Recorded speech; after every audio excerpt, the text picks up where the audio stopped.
Hello and welcome to everyone. Thrilled that you all are here, and as we begin this hearing today for my fellow Tennesseans, I want them to know we are certainly keeping them in our prayers as they work through this incredible ice storm that we have had. But I am grateful that you all are here for this hearing. If you were to ask any of my fellow Tennesseans what's wrong with ticketing today, they will not hesitate to tell you that the system feels rigged against them.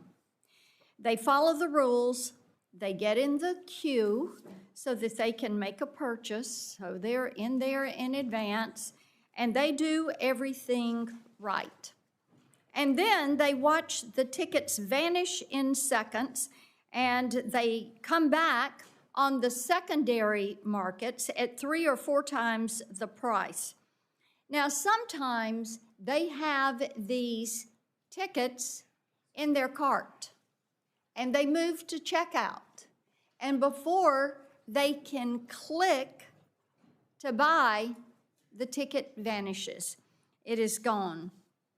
And then sometimes the other problem is they go to the resale site and they think they're buying a ticket. Again, they're following the rules. They want to go to the show. They want to go to the concert. They want to go to the sporting event. But the ticket really does not exist because the scammers and the scalpers are selling speculative tickets. And I hear from a lot of these constituents that are buying these tickets that don't exist or are priced at exorbitant prices. Now, it might be the nurse who has just finished working a double shift, and so she logs on the minute the tickets go on sale, and before she can click to buy, it says sold out. Or maybe it's the dad who has promised their 16-year-old for their birthday they're going to get to go to a concert, the first big concert. And if I went around this hearing room and I said, tell me the first concert you went to, nearly every one of you could name that event for me. You could talk about that day. Some of you would talk about what you wore. Some of you would talk about what you said and the friends that went with you for that event. And of course, the disappointment mounts because the tickets are gone. Fans are not angry about the fact that tickets are popular and that events are popular. They're fans, and they want this experience. What they're mad as hell about is that the system is stacked against them. The ticket industry should desire to do better. They should want to do better for fans of these artists and sports teams and shows. But consumers have lost faith that the rules apply not equally to the marketplace and to them. They favor the bots, the brokers, all the bad actors that are in this marketplace. Now, for years, many of you know this, about a decade, I've been working to address these ticketing issues because fans deserve fairness, transparency, and a real chance to see the artist they love, the teams that they love. And that is why Congress passed the bipartisan, bicameral, Better Online Ticket Sales Act, the BOTS Act, to stop the use of these automated tools and the other schemes that are cheating consumers, that are circumventing safeguards and undermining trust in the live entertainment marketplace. For years, the FTC failed to use the tools at their disposal to go after the scalpers. And by the way, they didn't have any help from Ticketmaster going after these guys. Now, that changed when President Donald Trump went into office. And he was joined in the Oval Office by my friend Kid Rock. And President Trump issued an executive order on combating unfair practices in the ticketing marketplace. The order specifically urged the FTC to rigorously enforce the Bots Act. Chairman Ferguson immediately answered that call, and I'm pleased that the Bots Act is finally being enforced as intended. There's so much that we are going to discuss today, including the ongoing enforcement action being pursued by the FTC against Live Nation and Ticketmaster. The FTC suit alleges that bad actors routinely bypass ticket limit enforcement measures to buy large blocks of tickets, which were then sold on Ticketmaster and Live Nation's own resale platform. How about that? Going to get you coming and going. Instead of holding these brokers accountable, and by the way, they know that these bad actors are out there, the FTC alleges that Ticketmaster turned a blind eye to these violations and violated the Bots Act simply because Ticketmaster wanted to make an extra buck. They're looking for that extra % on every sale. Over 3 years ago, Mr. Joe Burkhold, the Live Nation president then, sat before me under oath in the Senate Judiciary Committee and said that Ticketmaster does everything in its power to stop scalpers using bots and other means of circumvention from hoarding tickets and harming consumers. If the lawsuit against them is any indication, that is far from the truth.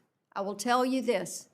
If the local utility company and the local bank can block the bots that are trying to get in their system every single day, every day, a powerhouse like Live Nation, Ticketmaster, honest to God, ought to be able to figure this out, and I am tired of waiting on them to do something about it. It is negligent. I'm also looking forward to discussing the consumer protection issues specific to the secondary market, like speculative tickets, deceptive URLs, exorbitant resale prices, and a number of other issues addressed in legislation that this committee has worked on for years. Here in Congress, we're going to continue to fight for the fans and for the artists and ensure a fair ticketing marketplace. At this time, I recognize the ranking member for his opening statement. Thank you, Madam Chair. Thank you all for being here. It's easy to see that, we deal with a lot of emotional issues in this building, and this is not there's no difference here. People care about music in a very powerful way. I think this is an important discussion around the live entertainment industry today in this country. And fans across the country dedicate their time and their energy to attend live entertainment, like whether it's on concerts and sporting events. Live events brighten our days. They help bring communities together and create a sense of purpose and unity. When you're part of an audience with a major musical event, you become part of a community in the duration of that performance.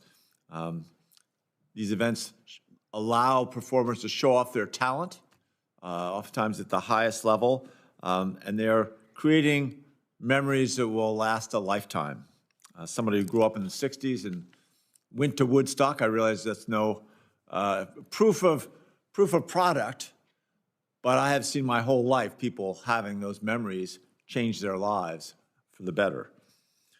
But what once was an easy, clear, reliable experience for fans to get online or walk up to a box office and buy tickets has turned into a confusing marketplace. Today, a consumer will have to pay an additional administrative fee, a delivery fee, a payment processing fee for every ticket they purchase. It's a checkout gauntlet. I was in the restaurant business and we opened brew pubs across Colorado, and Our North Star was to always make sure that our customers, in music you'd call them our fans, that they had the best possible experience, that there would be the highest probability that they would come back and be a repeat customer, right? The cheapest customer to get is the one that you've already had. If they ordered a craft beer, our job was to make sure that the craft beer was the best craft beer that they could get. Today, a fan can purchase what they believe is a legitimate ticket to an event, only to be turned away once they get to the venue because what they bought was a fake or a speculative ticket. This deception means less fans for supporting performers. It erodes the trust in the entire entertainment industry. Obviously, it disappoints fans. We want fans to experience Colorado's landmark venues, Fiddler's Green Amphitheater, the Fillmore Auditorium, or God bless it forever, Red Rocks Amphitheater. I've had some of my greatest performance memories, not me performing, trust me. Although I did once play the banjo on the stage to Red Rocks, but I'll stop bragging. Maybe you can get hired. Yeah, exactly. Well, I've tried. It didn't work out. I'll never be hired to do music, that's for sure. But I think whether it's at large, sold-out arenas or small pubs with an open mic, every corner of Colorado is brimmed with talented performers waiting for their chance to engage and entertain and move people. And that's why Colorado, we feel it's the heartbeat of the live music scene in the West. It's become a leader by passing customer protection laws to make sure that those critical fans are not pissed off. Our state has passed legislation to guard against speculative tickets and passed measures to make all-in ticket pricing transparent for all fans. Here in Congress and across the federal government, we need to continue beating the same drum of customer fairness to make sure that every American is protected by these common sense guardrails. Federal Trade Commission, the FTC, has begun enforcing its junk fees rule to promote upfront pricing and fight against deceptive advertising for both products and services. Congress also passed the BOTS Act, as the chair had mentioned, in 2016 to stop ticket scalpers from using bots to buy all available tickets for a show just to be able to resell them to the highest bidder. Despite this progress, we need to work together to make sure across government and industry that we can do more. A level playing field with fair competition, clear rules, strong enforcement is going to help every aspiring artist to sell as many tickets as they can, sell out every place they can, and make sure that every performer gets that chance to reach new fans and every consumer that chance to create new memories. This committee has shown that on a bipartisan basis, Democrats and Republicans can come together and begin to make common sense reforms a reality. The Ticket Act, led by Senators Schmidt and Markey, ensures that every consumer sees the price transparency they need from first click so they aren't blindsided at the checkout. The Maine Ticketing Event Act improves data sharing between ticket platforms and helps the FTC catch the bad actors who use bots to hoard tickets and rip off fans. And beyond regulation, I am proud to partner with Chair Blackburn on the American Music Tourism Act, which will grow the entire music ecosystem through economic development, not just regulate it. Each of these bills have passed this committee with bipartisan support. Now we need to make sure that we get them all signed into law so consumers can reap the benefits of these protections. This is about more than just a lower service fee. It's about protecting the live experience that brings so many people together. Let's get the junk fees out of the way so we can get back to enjoying the music of John Denver and Rocky Mountain High. Chair Blackburn, I yield back. I thank the gentleman, and we might let Red Rock or some of your Colorado venues be a little Nashville. We'll take that on.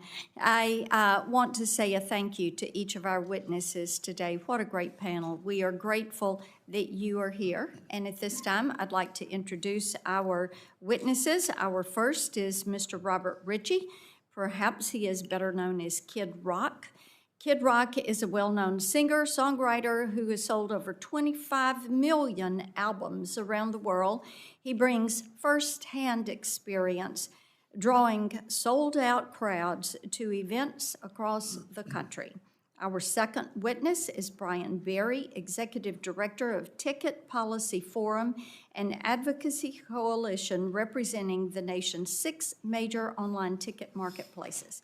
Mr. Berry has spent the last decade working at the intersection of live events, ticketing, competition advocacy at the federal and the state level. Our third witness is Dan Wall. Dan Wall is the Executive Vice President for Corporate and Regulatory Affairs at Live Nation Entertainment. Live Nation Entertainment, the parent company of Ticketmaster, is the largest ticket vendor in the world. And our final witness, David Weingarten, Chair and co-founder of the Colorado Independent Venue Association, representing over 100 promoters and venues. He also serves as Vice President for Concert and Events at Z2 Entertainment. At this time, Mr. Ritchie, you are recognized for 5 minutes for your opening statement. There it is. Good afternoon. Thank you, Senator Blackburn and committee members, for this opportunity.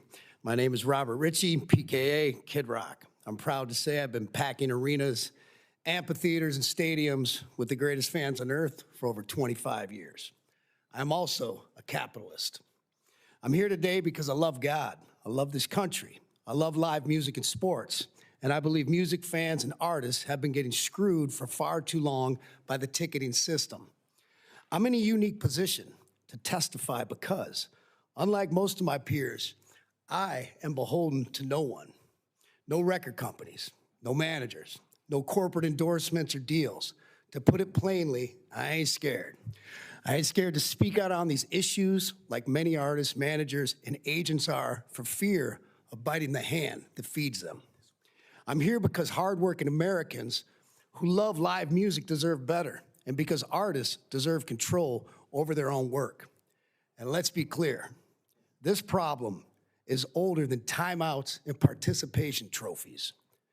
30 years ago, members of the rock band Pearl Jam, members of the rock band Pearl Jam sat in these same seats, warning Congress about ticketing abuse. In 2009, Congress was told under oath that merging Live Nation and Ticketmaster would benefit artists and fans. The CEO of Live Nation called the merger an experiment and promised it would increase competition, empower artists, and lower costs. He also said, and I quote, "A system that empowers artists benefits everyone." Almost need a rim shot after that. The CEO of Ticketmaster at the time also testified in 2009 and said, "We believe the combination of our two companies will benefit artists, fans, theaters, sports teams, museums, and all the other facilities, performers, and spectators who use our services. The economic foundation that supported artists in the past is crumbling. Piracy is threatening their livelihood. Secondary ticketing is driving up prices for the fans with absolutely no benefit to the artist. Needless to say, that experiment has failed miserably. Independent venues have been crushed. Artists have lost leverage. Fans are paying more than ever and getting blamed for it. Should Ticketmaster and Live Nation be broken up? Probably. Would that alone fix things? Not sure it would, but I am sure of this. No artist should be forced to sell their tickets without a say in who sells them and how they are sold. What other business in America doesn't control or at least have a say in their own inventory? If artists had real choice, real competition would follow, and tickets would end up in the hands of real fans at the prices we, the artists, set. It's no secret, none, that this industry is full of greedy snakes and scoundrels. Too many suits lining their pockets off talent they never had and fans they mislead. The truth is, much of this could have been, or still could be, solved through technology, especially proof of humanity tools. It hasn't happened yet because there's just too much money in the secondary ticket market. Ticketing companies didn't fail to stop this. Seems they chose not to. Now, meanwhile, the problem has been addressed with much success overseas. In parts of Europe, resale ticket prices are capped, and it seems to be working. I've been advocating for a 10% price cap here in the States on the resale of a ticket. And in fairness, Ticketmaster and Live Nation have supported this cap. Where I'm confused is this. I don't think Ticketmaster needs a law passed to do this. If that's true, then it only proves these companies have not been reactive, have been reactive, not proactive. I would implore Congress, this is important, to subpoena the contracts and deals between artists, promoters, buildings, ticketing companies, agencies, and vendors, because as I understand it, you will find mountains of fraud and abuse. Now, my positions and solutions are as follows. Number one, artists should control who sells their tickets and how. Number two, resale ticket price caps work and protect real fans. Number three, the Bots Act should be enforced.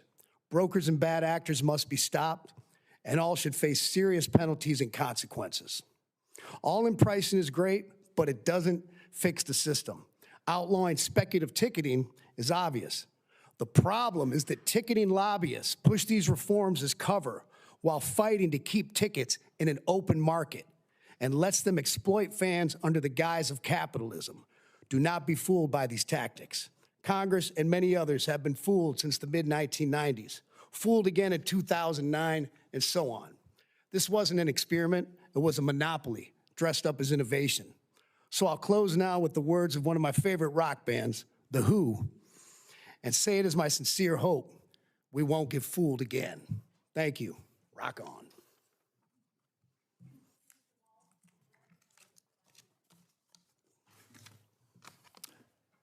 Thank you, Chairman Blackburn, Ranking Member Hickenlooper, and other members of the subcommittee. I am Dan Wall, Executive Vice President for Corporate and Regulatory Affairs at Live Nation.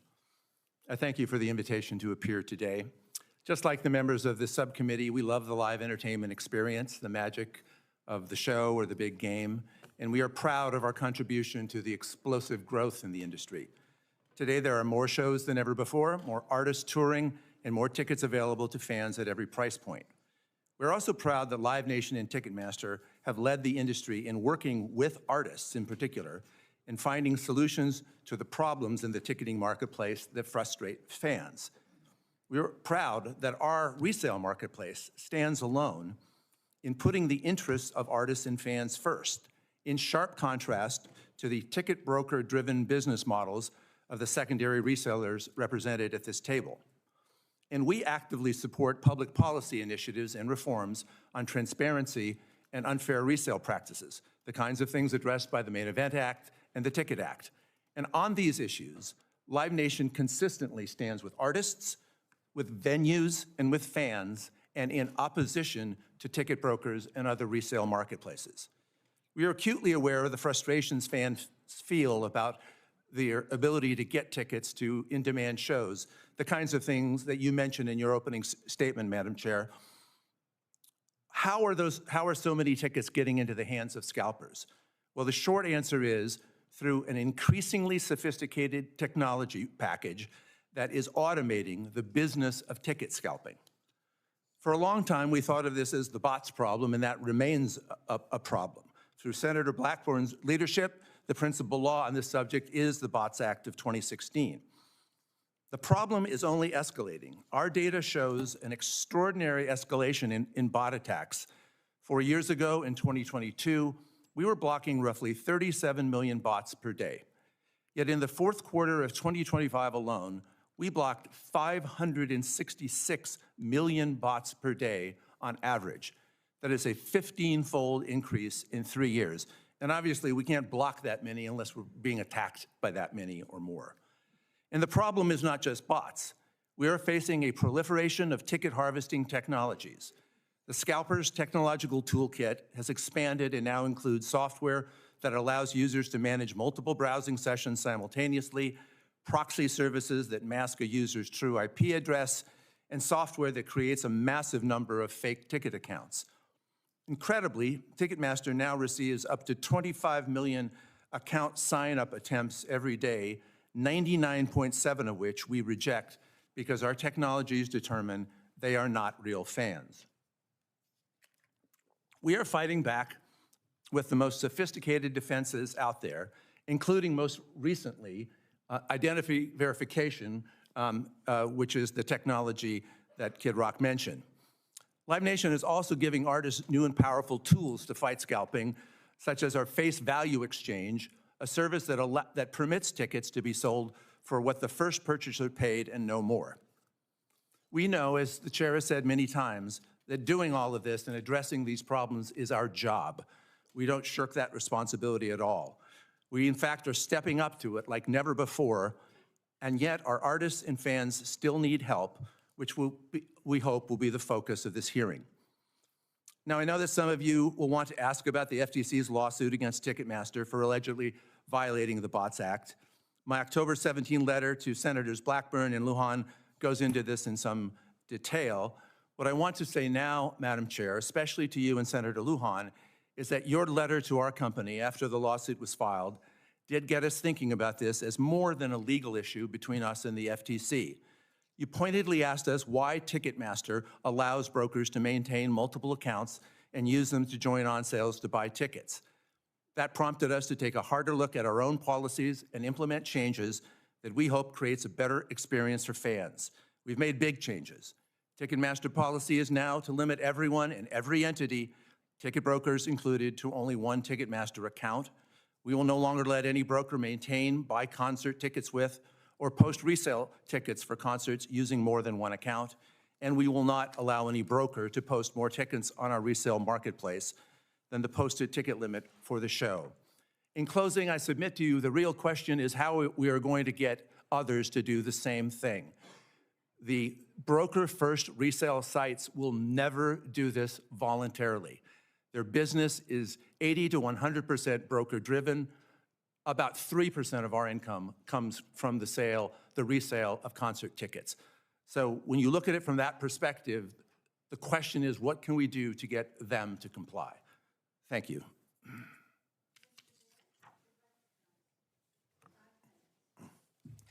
Thank you, Chairwoman Blackburn and members of the subcommittee. My name is Brian Berry, and I serve as Executive Director of the Ticket Policy Forum. Thank you for inviting me. First and foremost, we appreciate the committee's work on the Ticket Act and the Main Event Act. The Ticket Policy Forum represents America's leading online ticket marketplaces: StubHub, SeatGeek, Vivid Seats, Game Time, TickPick, and Events Ticket Center. Importantly, these companies are not just resale marketplaces. The world has evolved. They each have unique business models, but several of them seek to challenge the status quo in so-called primary ticketing and are directly working with teams, venues, and promoters to give fans better access to tickets and much better access to technology, and to give these partners in the industry enhanced options when it comes to the distribution of tickets. To be candid, real progress in breaking through and getting into the primary ticket has been tough. I don't need to tell you that, mostly because the monopoly makes it that way, as the Justice Department has detailed in its complaint against Live Nation Ticketmaster. As an industry, however, we get fans into the events they love. We help to ensure no seat goes empty. It's our obsession. Our member marketplaces serve tens of millions of fans every year, providing safe, guaranteed ticket transactions and trusted options when it comes to both buying and selling tickets. Further, we are proud that our online marketplaces brought ticket resale off of street corners where fraud and counterfeits were rampant and into the online space where they are protected, it is transparent, it is tax-paying the way it should be. There's one thing that nearly every one of us will agree on, and that is that the system, including the ticketing segment, should work better for fans. Too often, for reasons long before a ticket is even manifested or put on sale, fans are set up to feel confused, frustrated, and shut out entirely. But blaming ticket resale for all the problems in this system, ticket resale being the very end of the chain, completely misses the mark. Significant harm to fans originates at the source in the currently rigged system where one dominant player maintains its powerful grip today over artist management, promotion and tours, venue operations and venue ownership, venue ticketing, primary ticketing, and ticket resale. This committee and the executive branch have repeatedly studied this issue. and reached several important conclusions about how to improve the fan experience. So I'd like to tell you about that. There's 4 items. Number 1, the FTC now requires all-in upfront pricings so that fans are no longer misled about what the cost of their tickets will be. We can all agree that it took too long, but it was the right outcome. The Department of Justice, as you know, has sued Live Nation Ticketmaster repeatedly, has readdressed consent decrees, and now will begin one of the biggest monopoly trials of our lifetimes, along with 40 state attorneys general. Please, Department of Justice, stay the course and finish the job. Congress, Madam Chair, as you know, passed the BOTS Act, and the FTC is investigating and suing several alleged violators, including Ticketmaster. The FTC should continue to enforce the BOTS Act, and we agree the act could benefit from enhancements to help with enforcement through the Main Event Act. And in part thanks to this committee's leadership, the House of Representatives passed the Ticket Act to address things we can all agree upon: refund protection, deceptive websites, and deceptive speculative tickets. This committee passed it by voice vote. Now, this bill, if it were to become law, would require significant re-engineering and investment and change from our member marketplaces, and we accept that. We embrace that because it's the right thing to do for the fan. We urge this committee to send it to the President to be signed into law. You're going to hear a lot of disagreement today. However, there is far more, believe me, that the 4 of us sitting here agree on than we disagree on. Go after illegal bots. Ban deceptive websites and ban deceptive speculative ticketing. Our platforms support stronger fan protections that include more transparency, less deception, and more enforcement of fraud and abuse. What we can't support and don't, however, is completely locking fans out with other options, eliminating legitimate resale, driving resale into fraudulent black markets, and giving more monopolistic control to one company under the false banner of reform. I encourage you to resist framing this debate about a zero-sum fight between good and bad players, because the fight is about the fan. For the consumer, it's about the banning bots, it's against deception, and against fraud. Thank you.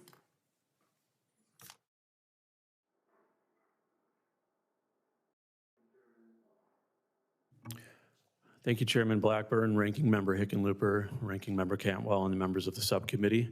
My name is David Weingarten, and I'm grateful to be here to discuss all of this. I'm Vice President of Concerts for Z2 Entertainment. We operate 3 independently owned venues across Colorado: the Boulder Theater and Fox Theaters in Boulder, Aggie Theater in Fort Collins, and exclusively book several more across the state, producing approximately 700 live shows annually. We didn't choose to become policy advocates.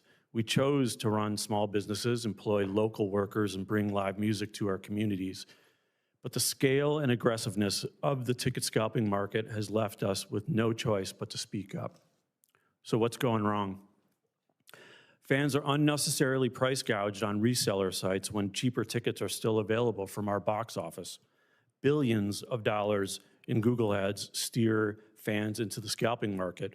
StubHub alone spends $800 million annually to have their website and ticket listings appear on search engines ahead of ours. StubHub had active listings advertising $40 parking spaces at the Merriweather Post Pavilion right here. The problem? Parking is free at the Merriweather. Every night, our box office staff deals with fake tickets that don't scan, for seats that don't exist, for events that were never scheduled at all. Ticket Network listed tickets for a Joey Valance and Bray show at the Fox Theater. The problem? The show didn't exist. One fan paid more than $300 to a scalper for 2 Big Bad Voodoo Daddy tickets at the Boulder Theater, which cost $27 on our site. The reseller also promised, quote unquote, guaranteed first 8 rows. The problem? The show was standing room only. The most extreme version of this is what resale sites call concierge or seat saver tickets, which are not tickets at all. Fans are led to believe that they are buying a real seat, but they're unknowingly paying overpriced for a price gouge promise that someone might try to find a ticket later. It's purposely deceptive.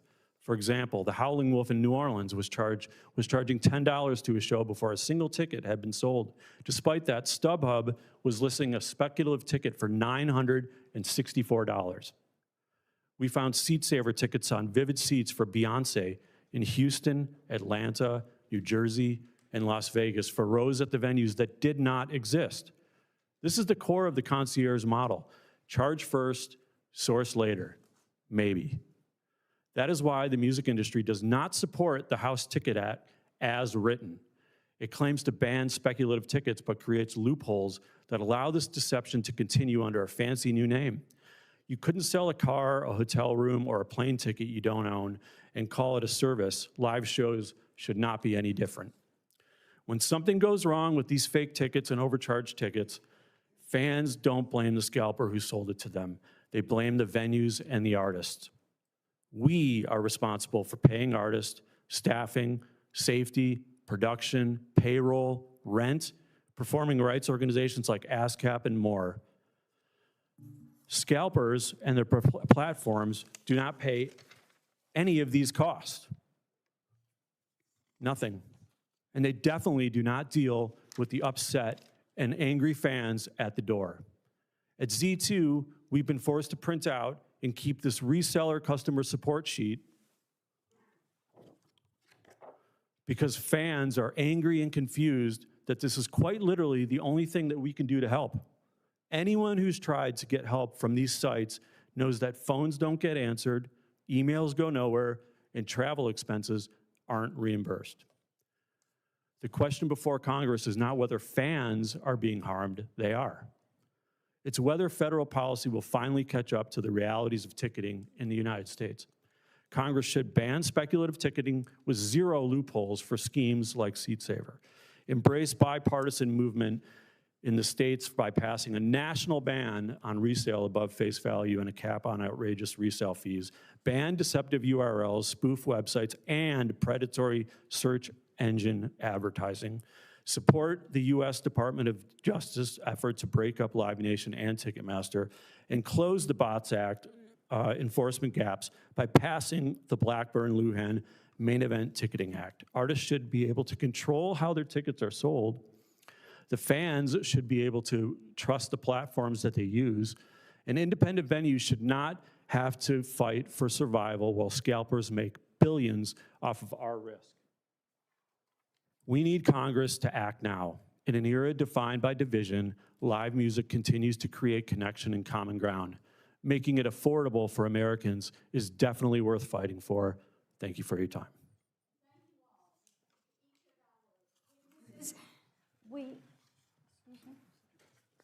Yeah, I'm good.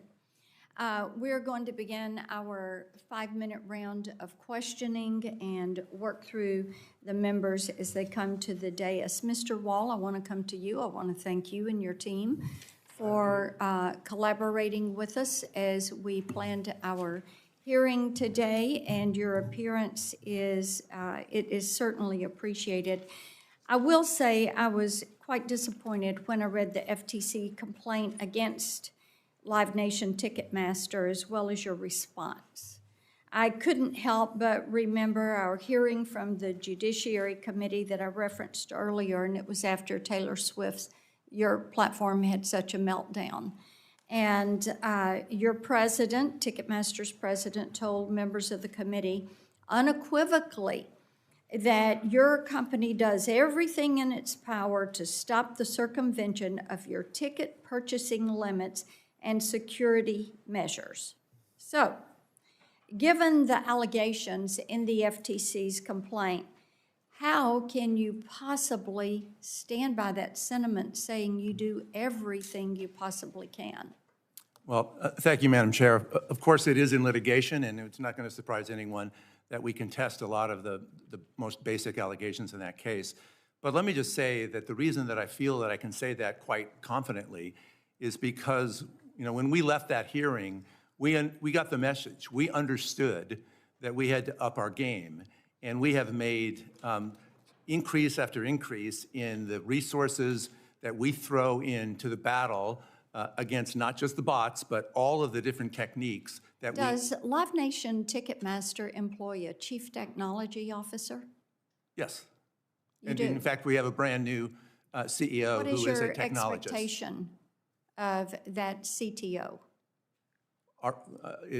our expectation on this particular issue is to make every effort possible to get the tickets that an artist like Mr. Ritchie Have wants you to sell to his consulted fans with in other their. companies in similar nature to yours, or other companies, like I said, financial institutions that fight bots every single day? Of Have course. you all consulted with them to see what they're doing? Of course, and the new. So you've consulted with them. Have you picked up any of their best practices? Absolutely. And so why are you not able to block the bots? We are blocking over 500 million. But you're not getting all the bots. If the local power company had your approach to this, every day they would have a bot scoop in and get user data, they would get information, they might even corrupt the system because they get these cyber attacks daily. It is inexcusable that you all cannot find a way to keep transparency and fairness in this marketplace. Mr. Berry, do other of your members have problems such as Ticketmaster has? So our members have similar teams of employees who take care of those problems as well. And we have a company that is well-known and is trying very difficult to break into the primary, and has done a little bit of that, and does not experience those problems, and does ticket football stadiums as well. So you had mentioned if a broker couldn't be a part of a resale system, it would be a black market. So what is the process somebody goes through to become a broker? Is it just an email address? Is it a physical address? What is the process you require of people? So to become a broker, we are online marketplaces. So in order to sell tickets on an online marketplace, I don't know if there's a I'm fully aware you're an process to become a online broker. marketplace. Sure. In other words, do you know the people that are there? Do you have the information? Do you do enough of research to know that this is actually an ongoing concern and not a scalper? So every seller that is on a marketplace has to set up an account and be verified and provide their information and their address, et cetera. If there's ever a problem as a marketplace, like any marketplace, in our case tickets, we only do one thing, and Mr. that's tickets. Weingarten, you're kind of rolling your eyes on that. You got a response to that? I don't think that that's even possible for the amount of, So you don't believe what they're saying? I do not. Okay, that's great. Mr. Ritchie, I want to come to you. I know you've got the reputation, not only in Nashville, but around the country. You do a barn burner of a show, and you're known You're going to say something else. Not quite. But you take care of your fans. You are known for taking care of your fans. So how has this price gouging in the marketplace affected your fan base? What do they tell you? They're pissed. It prices them out of the market, many of them, especially, working class folks. And like I've explained before, people don't realize why this is so different than another business where maybe if a grocery store is gouging on the price of something, you might be able to go to another store close by if you have those means to get that a little better price. When you're talking about your favorite artist, I'm looking back when I was a child and some of my favorite artists, I would have done anything to get into those shows. And so some of these people, they're maxing out their credit cards and they're in debt. They're missing a house payment, things like this. So the way it affects them is terrible. You see it all the time. Go on to any artist message board who's popular and tickets come, and it's a conundrum to get them. And just look at those messages. Oh, I wish I could go. I wish I could afford it. I'm priced out. Like blah blah blah. It's really just common sense, which is we keep talking about. I've heard it from Mr. Hickenlooper and down here. They're trying to run this disguise again of like speculative ticketing and all-in pricing. These things are great, and we do all agree on them. It doesn't solve the problem because what they hide in these things, which I believe they've done in Colorado and that they're doing in California, or they've done, is they do all these wonderful things. It goes, oh, they're doing all this stuff for ticketing. What they don't do, or what they do is they sneak in or they say, we must keep tickets on the free market. And all that does is give the scalpers, the bad actors, the bots, a license to ill.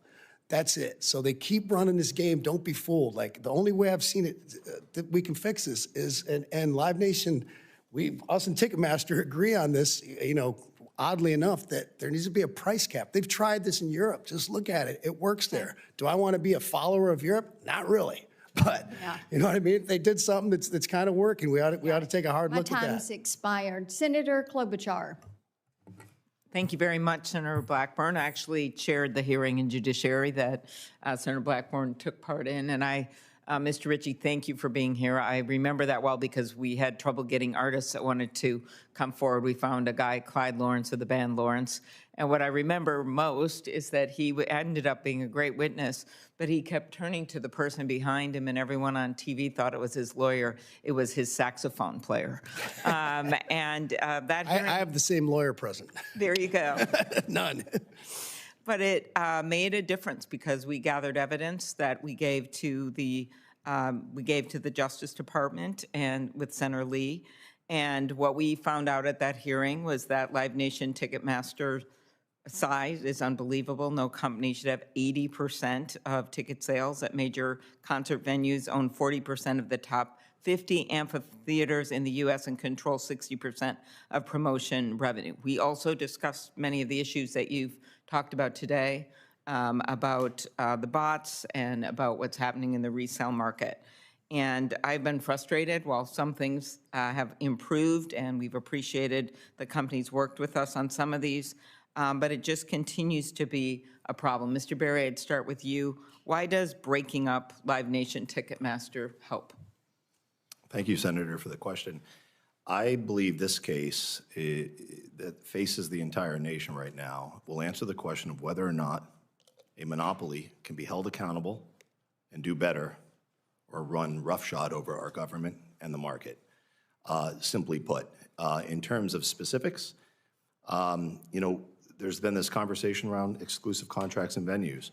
We agree a venue should be able to decide. A venue should be able to decide, but not extorted into making a decision, because that affects the downstream effects. In the world of ticketing, one of the greatest examples, and it's in the amended complaint, Senator, had to do with the Ticketmaster SafeTix technology.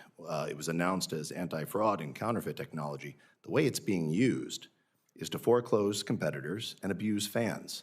It abuses a fan after the fact when months down the line, because they don't deliver tickets when you buy them. You pay for it, and you get them 6 months later, where they disappear, they get canceled. Worse yet, you leave fans with legitimate tickets outside of venues not able to get in because their tickets have been taken back by Ticketmaster. Thank you, thank you. Sure. Mr. Weingarten, as an independent owner, could you talk about, for a concert venue, how this issue, this anti-competitive practices affect independent venues? Well, when you've got one company that controls that much, and it's not just the amount of money that they have, they've got a significant amount of leverage managing artists. They've got all or nothing ticketing deals, touring deals that won't allow for any other plays unless they're in these venues, and these are multi-million dollar deals. If you're radiusing out any other sort of like play within a market or close by. Radius clauses that you're talking about. Radius clauses, that's correct. Those make, and if I'm like sort of a known promoter that has brought an artist up for a while, and I want to be, and I want to continue to work with that act, and put them in maybe a larger space, they wouldn't be renting to me. Right. The list goes on, and they're a behemoth for sure, and it makes things very difficult for independent promoters. Thanks also for focusing on some of the deceptive practices. That bill that Senator Cornyn and I did, the Fans First Act, some of those provisions are in in the Ticket Act. Yes, thank you. Mr. Wall, as we look at advancing some of this legislation, but also as we look at what's happening with that case, and I believe you got to let the Justice Department do their job. I know that Live Nation has hired a number of lobbyists. That always happens, but Trump-aligned lobbyists to apply pressure to overrule the antitrust division and settle the case. the former Deputy Assistant AG for Antitrust, Robert Alford, someone I've called as a witness in judiciary several times, appointed and subsequently fired by this administration, warned about these lobbyists' influence over the case. Would you agree that the Justice Department's antitrust lawsuit should be resolved based on the law and the facts and not political pressure? 100%, and I expect that to be resolved in our favor. One thing I wanted to tell you, Senator Klobuchar, because you brought it up, is that in that lawsuit, in the ticketing market that isn't gerrymandered but simply takes the full range of opportunities in large concert venues, our share is actually under 50%. So that's the government economist's number, not ours. So I think that you should take some comfort in that. Okay, Mr. Ritchie, I have a feeling you don't take comfort in that, but. Well, I was just going to add, I know no one likes a tattle, but from what my sources tell me, you might want to ask Mr. Wall, is that my friend President Trump, the Live Nation has also hired a couple of his friends, Rick Grinnell and Kellyanne Conway. That says a lot right there. Okay, So, Senator. okay, on that note, but could I just ask one last question on the subject here of just what you think the effect is on smaller bands, not ones that fill the whole arenas bands? like you of monopoly? With smaller bands, I mean, if you get popular as a smaller band, it's almost the same problem. You're just selling out a smaller venue, no tickets, and they get jacked up in prices, and all the same things still happen. All right, thank you very much. Thank you. Thank you. Senator Schmidt. Thank you, Madam Chair, and I want to thank you for having this hearing. The reason why I introduced the bill is I agree. I think that for me, and I think a lot of Americans, these live events, whether it's a concert or a sporting event, it brings people together. You do have those memories. I remember the first concert was Tom Petty and the Heartbreakers at what was used to be called Riverport in the St. Louis area, and just love going to concerts. You just hate seeing people get priced out. I'm a big Cardinals fan. You see people getting priced out. It's playoff tickets. I mean, look at the college football playoff, the national championship game. I mean, these Indiana fans, like the worst program in the history of college football. I can't get in the arena, and I understand there's limited capacity, but I just think that there's the more transparency that we have, I think is really important. I think, Mr. Ritchie, what I hear you saying is, we should do that. This is broad bipartisans. We should do that, but there's more to do, right? There's more to do than just the transparency, because you're just seeing regular people that are just getting boxed out, right? Yes, those are things we can all agree on, the speculative ticketing, the transparency, all that stuff, but it does not solve the problem of getting the tickets into the hands of the fans at the prices the artists set. Like I said, I'm a capitalist, I'm a deregulation guy, but something needs to be done here. This has gone on for 30 years. It's only gotten worse. Right. And I appreciate you coming here today, because I think you lending your voice to this is important. I wanted to ask Mr. Wall, in a lot of these sporting events, the dynamic pricing and inventory holdbacks are now kind of routine, with only a fraction of the seats, I'd say, often actually released to the general public. Given this kind of structure that exists, what is Ticketmaster's policy on disclosing to fans how many seats are truly available for the event at the moment of sale, and do you support greater transparency standards on that point? Thank you, Senator. We definitely support greater transparency. I do have to say that there's a wrinkle in this, in that certain kinds of information are primarily useful to ticket brokers that are trying to size the market for what they can, how much they can charge, and we draw some lines there. I want to take this opportunity to say that we do not ever hold back. Ticketmaster wouldn't have the authority to do this anyway, but we do not hold back tickets from the primary ticketing market. We don't secretly send them over to brokers or anything like that. And that is one of the fundamental ramifications of the fact that a concert promoter with a CEO like Michael Rapino owns Ticketmaster. That puts us on this side of the aisle instead of this side of the aisle, because we're going to make the decisions that are good for Mr. Ritchie and other artists. How does, and I'll stay with you just for just a sec, Ticketmaster recently announced several policy changes, including limiting entities to a single verified account, you mentioned that, and removing broker management tools. How would this legislation, the Ticket Act's requirement for full transparency, complement that or help that as far as the internal changes that you're already making in that regard? Or does it? I don't see a particular connection to it, but we're going to vote yes on transparency pretty generally, just because we agree that that's an important part of the market.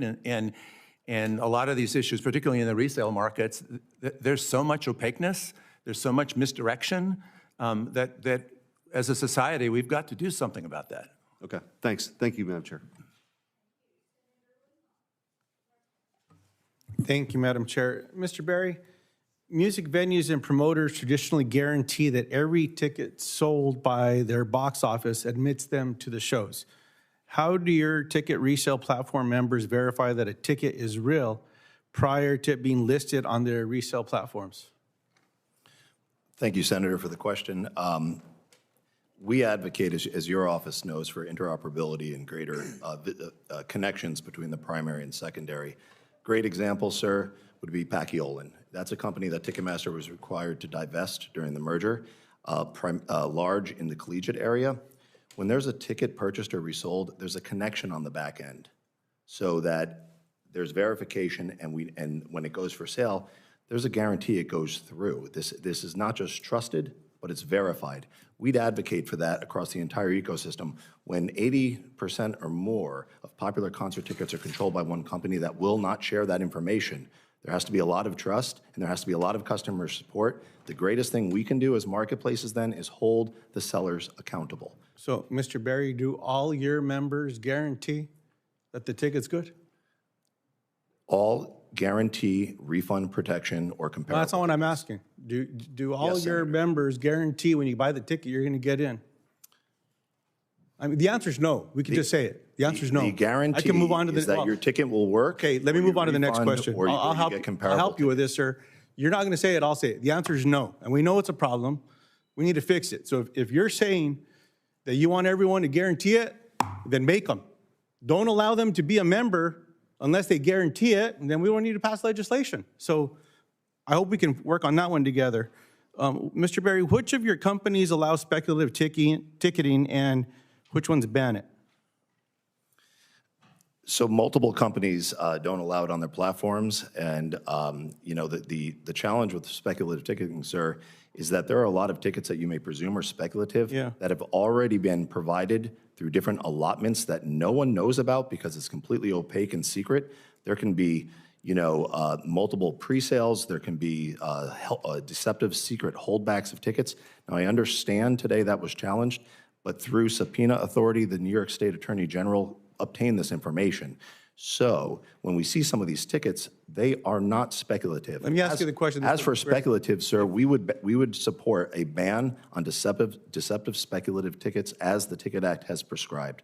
Would you support a ban on speculative ticketing? Yes, sir, and that's why I call for this committee to pass the So Ticket will you do me a Act. favor? And Mr. Ritchie, I appreciate your response earlier.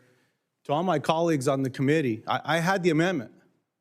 I had the amendment to get rid of speculative ticketing, and then I was told by some of the offices, take it down because it's going to take the whole act down. And I talked to the main author, Ms. Blackburn. We said, well, okay, we need this, we need the act.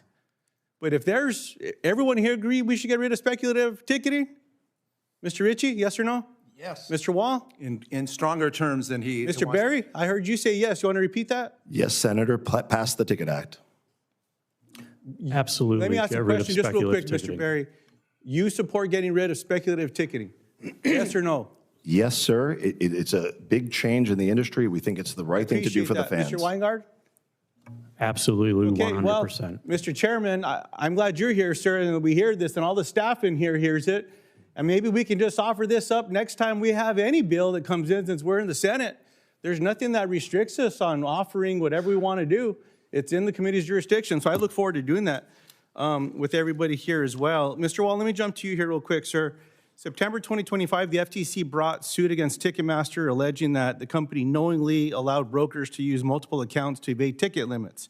Now, I'm aware that you dispute these allegations and there's ongoing litigation. But my question is, how many bot-related circumvention referrals has Live Nation made to the FTC since the Bots Act passed in 2016? I'm not sure the exact number, but there came a point when they told us to stop doing that because they understood that the bots problem was an ongoing problem. So have you disciplined, Mr. Wall, any brokers or your company disciplined any brokers or banned them from buying or listing tickets on Ticketmaster based on their circumvention of your technological controls? Yes. I appreciate that. Madam Chair, I'm going to turn this back over to you. I know everyone here knows that I've been proud to work with Senator Blackburn on this issue as well. I now am proud that I heard from everyone in the industry that we can get rid of speculative ticketing. I look forward to working with the chair and the ranking member of the full committee to bring that up. And all the staff that are in here, I hope you just author it. If the chair wants to put his name on it, I'd be happy to turn it over. But let's get that done. Let's get rid of it. Thank you for the time. Thank you, Senator Lujan. Senator Cruz. Thank you, Madam Chair. Welcome to all the witnesses. Mr. Ritchie, let me say, as a Texan, I'm particularly happy to see you bringing cowboy hats back to the United States Senate. It warms my heart. Yes, sir. Let me start with you, Mr. Ritchie. In your testimony, you talk a lot about how music fans and artists have been harmed by systemic problems within the ticketing system. You've been doing this for over 25 years with a ton of success. What do you see as the biggest problem for music fans? Well, like we're saying, we keep going back to these speculative ticketing. Transparency, all this stuff, great. Everyone does agree on these small things, but it does not solve this problem. The biggest problem I see as an artist is getting the tickets at the prices I set into the hands of the fans. And like I said, I'll say it again, I'm a capitalist, I'm a deregulation guy. There's no way around this but to put a price cap on this or technology figure it out. But technology hasn't yet. Maybe they don't want them to. I mean, when people are making a lot of money in the secondary market, and I even told the CEO of Live Nation a couple years ago, I go, you guys would have probably gotten away with this a lot longer if you just would have paid the artists some of the money in the secondary market, which they never did. We never shared in that.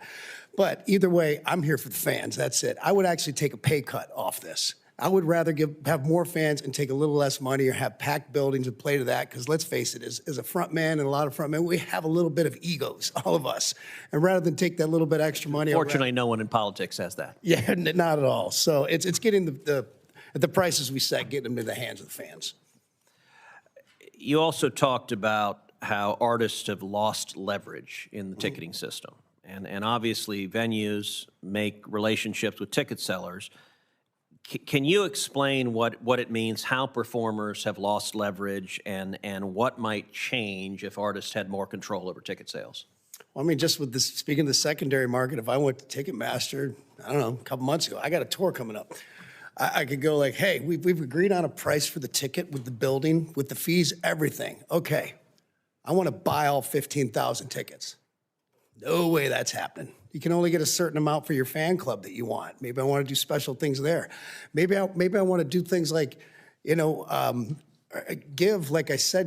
have first class tickets available like an airline, but then also have some really cheap tickets around there without doing dynamic pricing, which kind of takes one ticket right next to another ticket and for no reason just jacks it up.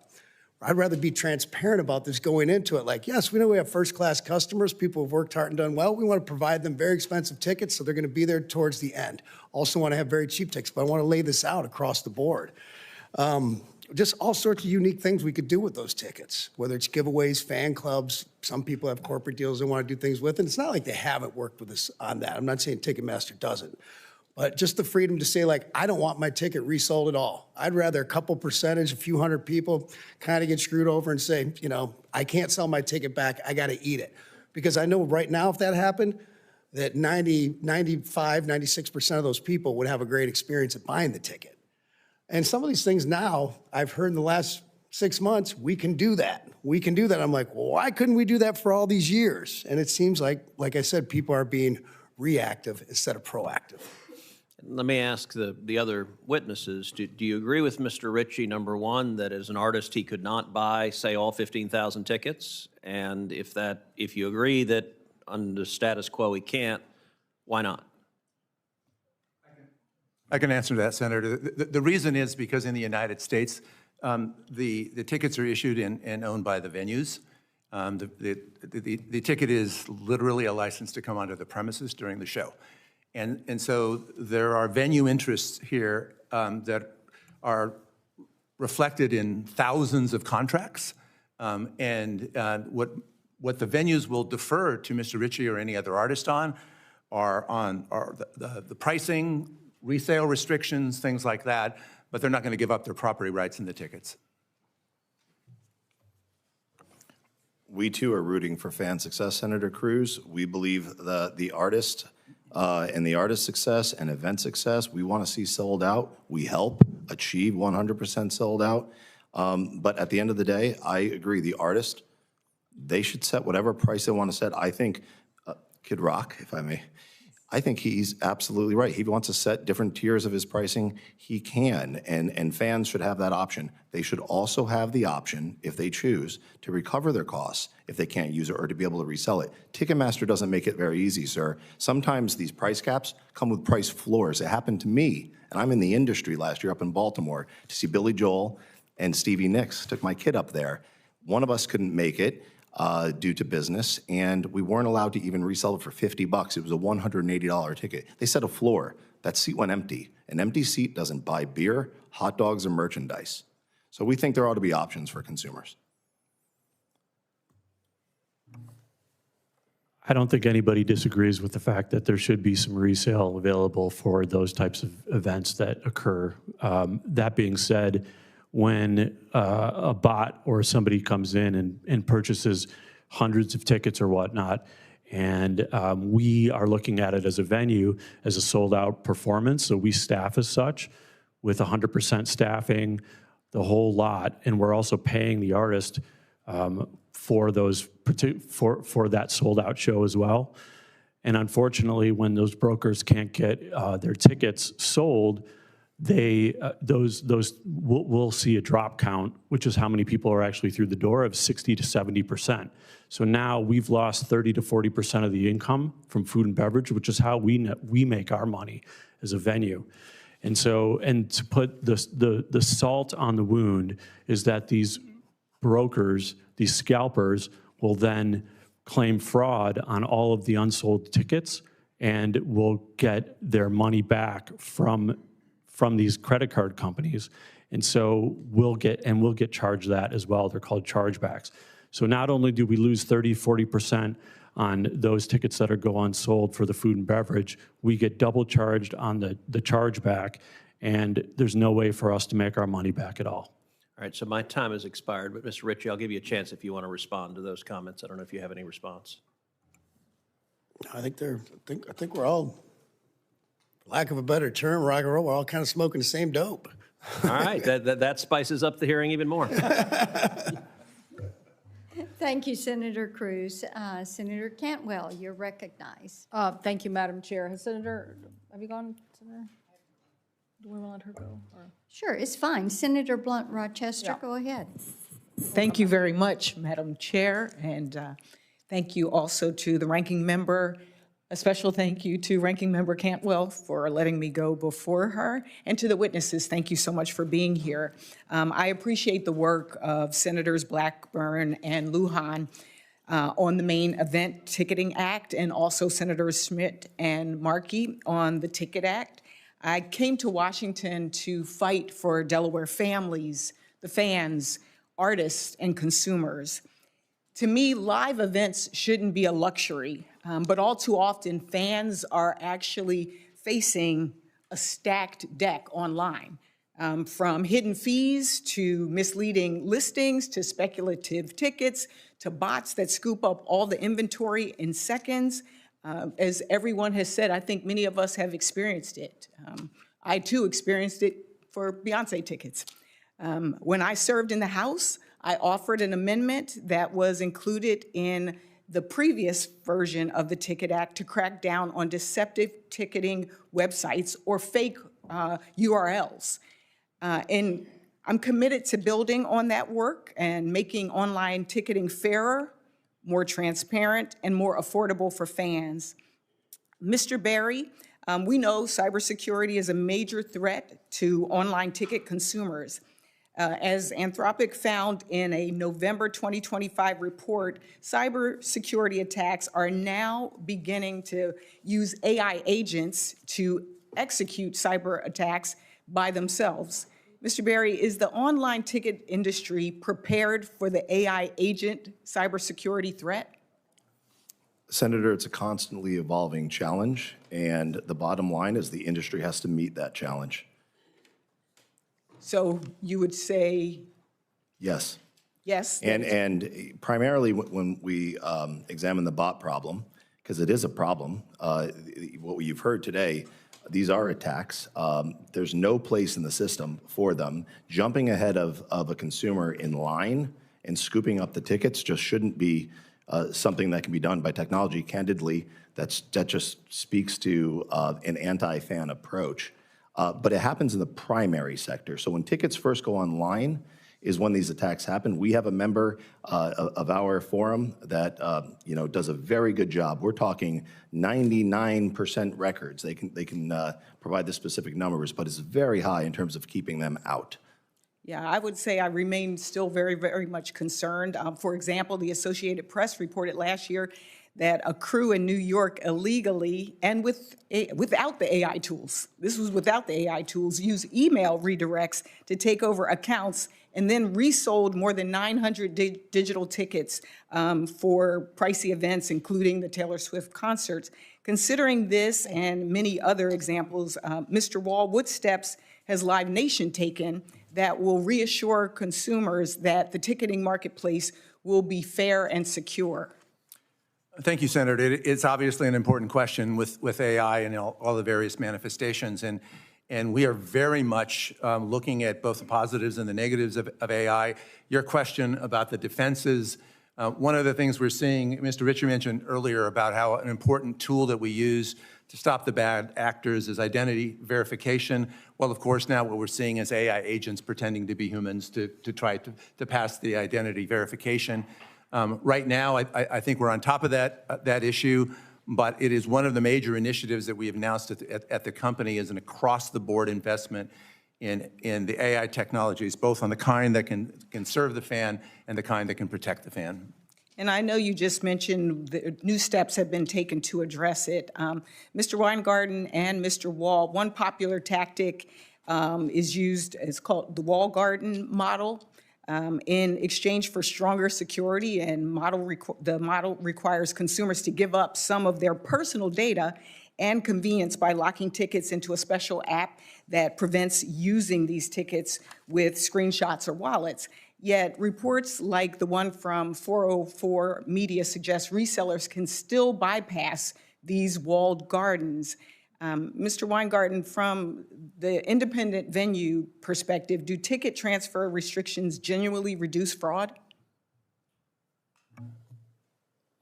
You know what? I'm not quite sure if that actually reduces fraud or not, but I do know that at some points it is necessary to be able to transfer tickets to if you can't make a show or something like that. But I'm not quite sure, and I'd never heard of the walled garden either. So I'm sorry that I don't know about that answer. That's okay.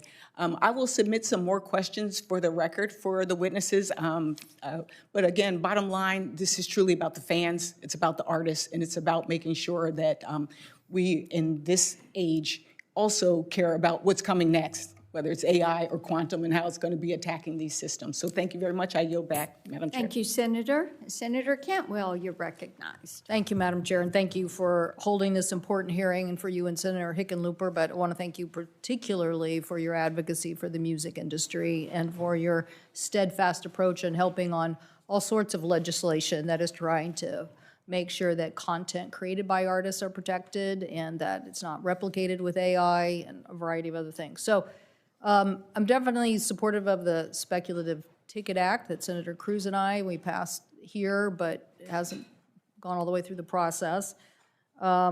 Definitely, I think Senators Markey and Schmidt, I think Senator Schmidt was here earlier and mentioned that he's supporting that. Definitely in support of upgrading the Bots Act of 2016. I don't think it's strong enough. But I think the larger issue here, first of all, love music in the Northwest. We are a big music state. And Mr. Ritchie, appreciate you mentioning Pearl Jam. We have lots of venues. We have lots of places for artists to perform. We're very proud of that. But we're not proud if we can't get the artists in those venues. And the sea change that's happened in the meantime that we've had this conversation, is the fact that Live Nation and the tickets are now 80% of the market. So the Department of Justice, along with 40 attorney generals, including my home state, are currently suing Live Nation and Ticketmaster, including monopolizing live events industry. So Mr. Weingartner, earlier, this conversation came up about the radius clauses in contracts. And so, you know, what are we doing to look at this management structure? It was very interesting. The Seahawks said, you know what? Do not resell your tickets last Sunday. Do not. They literally sent a message to all the season ticket holders. They said, don't do it, or we'll take your tickets away from you. And believe me, I didn't see any Rams fans in that stadium, like a few, like 12, okay? But the fans knew they were serious. Now, they could have made lots of money off those tickets, but the venue in this case said, don't do it. So they do have the power to do something here. They just don't use it. And that is an interesting point to Mr. Ritchie's earlier testimony. Why don't they? Particularly when the artists are trying to protect the fans and protect their fan base. But Mr. Weingart, it's even worse when the marketplace doesn't function and Mr. Ritchie can't go to one of your venues because somebody already wrote a clause that says that he can't, or that you can't go within certain miles. So what are we doing to create a competitive environment? You know, again, we have lots of venues that are in the 5,000 to 7,000 seat range, created by lots of outdoor sites, you know, tribes. You know, we have 29 tribes, they're creating venues. Like, there's lots of opportunities for people to go, but not if somebody's shutting the market down because they control 80% of the market. So what do we do to get at these contract clauses that would give other artists like Mr. Ritchie the availability to go where they want? So why can't he, you know, or some of these other artists just agree to go to another venue at a lower price?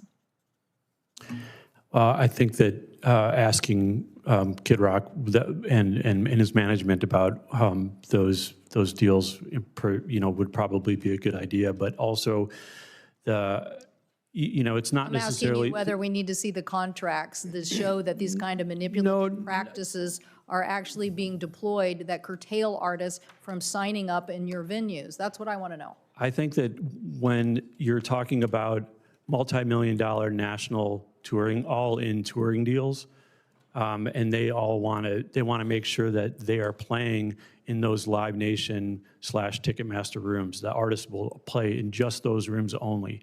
And even, you know, with some of these like bigger festivals that are playing in LA or in other places, they make these incredibly massive radius clauses that no artist can play anywhere within, you know, the western half of the United States for a specific period of time. And so they are locked in contractually to not do that. And when you're talking about, again, these multi-million-dollar contracts, that's something that happens. I do think that with radius clauses, when you're talking about different artists and playing in the same market and whatnot, I do think that there's some discussion that needs to be had around announcements so you're not cannibalizing the different ticket sales. But when we're talking about, you know, the fact that somebody can't play in Colorado because they're playing in at a festival in Los Angeles or something like that, those are definitely more egregious. If Brandi Carlile wants to play the Gorge, Right. and she makes an agreement to play the Gorge, but Brandi Carlile also wants to go to Walla Walla and have an event, she should be allowed to go. She should. And because otherwise you're just price gouging. Right. You're not giving the artist the flexibility. You're basically taking the consumer and you're price gouging, running up the price. And so I just think these clauses are the ones that are, again, with the control of 80% of the market, Mr. Wall, it's just too much.